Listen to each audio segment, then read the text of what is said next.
तो दोस्तों, हम पिछली वीडियो में जाने थे अर्जुन की मृत्यु पर क्यों हंसने लगी देवी गंगा। एक नहीं 2 बार हुई थी मृत्यु।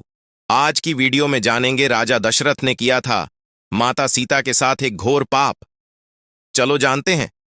जानने से पहले शुभ भक्ति ज्ञान यूट्यूब चैनल को सब्सक्राइब कर लें। हमारे भारत में हिंदू धर्म में रामायण एक ऐसी पवित्र ग्रंथ है जिसके बारे में बच्चा बच्चा जानता होगा। आपको सीता हरण की कहानी तो पता ही होगा। अगर आप हिंदू धर्म से हैं तो जरूर पता होना चाहिए। लेकिन दोस्तों, क्या आप जानते हैं कि राजा दशरथ की एक गलती के कारण ही माता सीता को यह हाल हुआ था? जी हां दोस्तों, हालांकि राजा दशरथ जी ने उन्हीं के हित के लिए यह काम किया था, किंतु उनमें थोड़ी सी भूल हो गई थी। उसी भूल के कारण माता सीता को उसका नतीजा भुगतना पड़ा। दोस्तों, राजा दशरथ जी की वो कौन सी गलती थी जिसके कारण माता सीता को इतना बड़ा कष्ट झेलना पड़ा? फिर राजा दशरथ जी ने ऐसी कौन सी भूल की थी कि रावण माता सीता को हरण करके ले जा सका? लेकिन दोस्तों, हर चीज का हर जगह अलग अलग वर्णन मिलता है, जिससे आज की वीडियो में हम बताने की कोशिश करेंगे। रामायण की कथा तो सभी ने सुनी या पढ़ी होगी, जिसमें श्री राम और माता सीता के जीवन से जुड़े पहलुओं को दिखाया गया है। उन्हीं में से एक कहानी में बताया गया है कि कैसे मर्यादा पुरुषोत्तम राम अपनी पत्नी सीता को एक धोबी की बातों में आकर अयोध्या छोड़कर जाने को कह दिया था। लेकिन क्या आपको पता है कि वो धोबी के रूप में जन्मा एक पक्षी था, जिसके श्राप की वजह से ही माता सीता को वन में भटकना पड़ा था? जी हां, आपने सही सुना, माता सीता को श्राप मिला था। आज हम आपको बताएंगे कि देवी सीता को किस पाप की सजा मिली जो उन्हें वन वन भटकना पड़ा। मिथिला नगरी में जनक राजवंश राज करता था। उन्हीं में से एक राजा सीरध्वज थे। एक बार यज्ञ के लिए वो जमीन जोत रहे थे। उसी समय वहां से एक छोटी कन्या निकलती है। इस सुंदर कन्या को देखकर राजा को बहुत खुशी हुई। उन्होंने उस कन्या को अपनी पुत्री बना लिया। उसका नाम सीता रखा। एक दिन सीता अपनी सहेलियों के साथ बगीचे में खेल रही थीं। वहां उन्हें एक तोते का जोड़ा दिखाई दिया, जो बहुत ही खूबसूरत था। वे दोनों पक्षी एक पर्वत की चोटी पर बैठकर बातें कर रहे थे।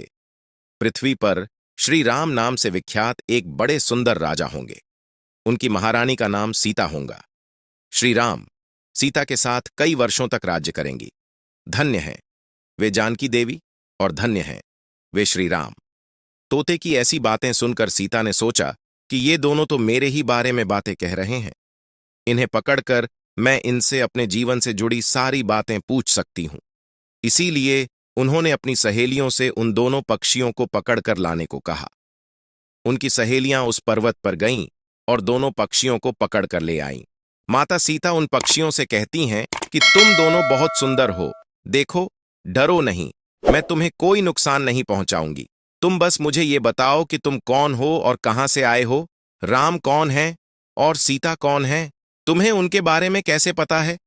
माता सीता के पूछने पर दोनों पक्षी बताते हैं कि एक बहुत विख्यात महर्षि वाल्मीकि हैं। हम दोनों उन्हीं के आश्रम में रहते हैं। महर्षि ने रामायण नाम का एक ग्रंथ लिखा है, जिसका पाठ उन्होंने अपने शिष्यों को भी कराया है।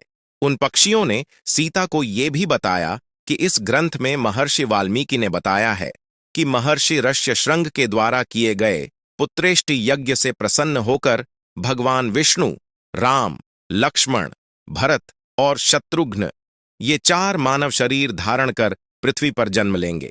बड़े होने पर श्री राम महर्षि विश्वामित्र और अपने छोटे भाई लक्ष्मण के साथ हाथ में धनुष लिए मिथिला आएंगे और शिव जी के धनुष को तोड़कर सीता से विवाह करेंगे।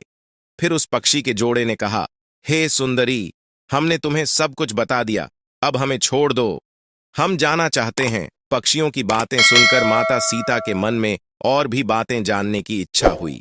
उन्होंने उन दोनों से पूछा कि राम कहाँ होंगे, वे किसके पुत्र हैं, कैसे वो मिथिला आकर जानकी से विवाह करेंगे? नर तोता बोला कि श्री रामचंद्र का मुख कमल के समान सुंदर, नेत्र बड़े बड़े और खिले हुए, नासिका ऊंची, पतली भुजाएं घुटनों तक, गला शंख के समान होगा। मैं उनका क्या वर्णन करूं, जिनके गुणों का बखान 100 मुख वाला भी नहीं कर सकता। दोनों पक्षी कहते हैं कि जानकी देवी धन्य हैं, जो जल्द ही रघुनाथ जी की पत्नी बनकर उनके साथ कई वर्ष तक राज करेंगी। लेकिन तुम कौन हो? पक्षियों की बातें सुनकर सीता ने कहा कि जिसे तुम लोग जानकी कह रहे हो वो मैं ही हूं। माता सीता उन्हें कहती हैं कि मैं तुम दोनों को तभी छोड़ूंगी जब श्री राम यहां आकर मुझसे विवाह करेंगे, तब तक तुम दोनों आराम से मेरे घर में रह सकते हो। ये सुनकर मादा तोता जानकी से कहती कि हम वन के पक्षी हैं, हमें घर में सुख नहीं मिलेगा। मैं गर्भवती हूं, मुझे जाने दो, मैं अपने स्थान पर जाकर बच्चे पैदा करूंगी। आप चाहें तो उसके बाद फिर से यहां आ जाऊंगी। उसके कहने पर भी सीता जी ने उसे नहीं छोड़ा।